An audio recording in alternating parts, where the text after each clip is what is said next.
1983, following an historic defeat at that year's election. He declined to follow others on the party's right into the breakaway SDP. Though as an MP, he represented Sparkbrook in the inner city of Birmingham. He helped lay the groundwork for New Labour, ditching unilateral nuclear disarmament and expelling the Trotskyite militant tendency. But when Tony Blair took office, Roy Hattersley felt the party leadership had moved too far to the right. He was seen as a pragmatist, not an ideologue, but to be remembered as a man who wouldn't sacrifice his principles to advance his own career. Our political correspondent Ian Watson looking back at the life of Roy Hattersley, the former Labour deputy leader who's died at the age of 93. A couple of other stories. The Prime Minister will announce sweeping reforms to protect children online at Downing Street tomorrow.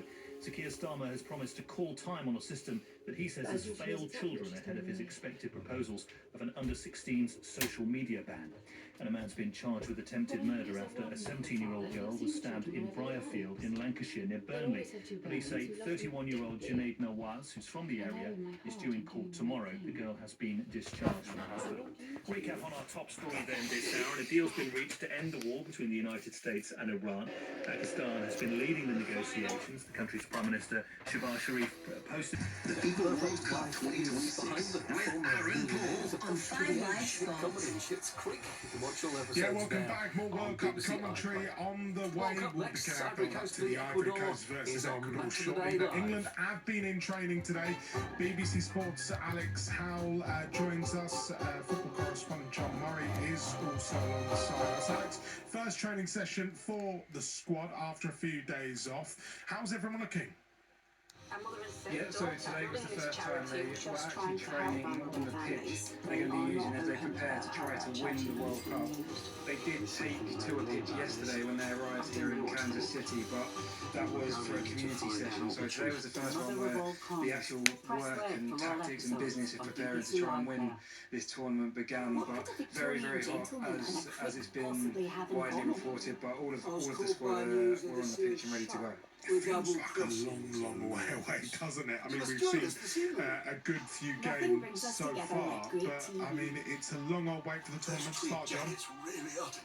Yes, but we will get there. You're the last group into action, and you know, I should tell Alex, and he can spread the word, that if it's anything like it has been in here tonight when England come here, I mean, the heat is not an issue here because this match is inside. I'm sitting inside the stadium where England will play Croatia, and I mean, what did we say, Paul? Temperature was around about 20 degrees, I think. Well, I'm sat in shorts and t-shirt. I feel like I could do the jump up, especially when it empties, when all the supporters leave, as I sat here alone. Absolutely, I feel like that as well. I feel like I need a couple more layers, so that the temperature is not going to be an issue. It is anything like this. I'm also interested to know from Alex what it's like in Kansas City. You know, what are the facilities there? What does it look like compared to what England had in Florida, do you think?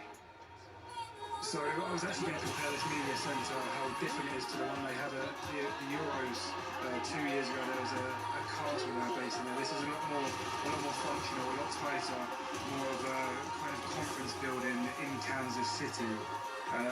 It's very packed. All the radio rooms are around.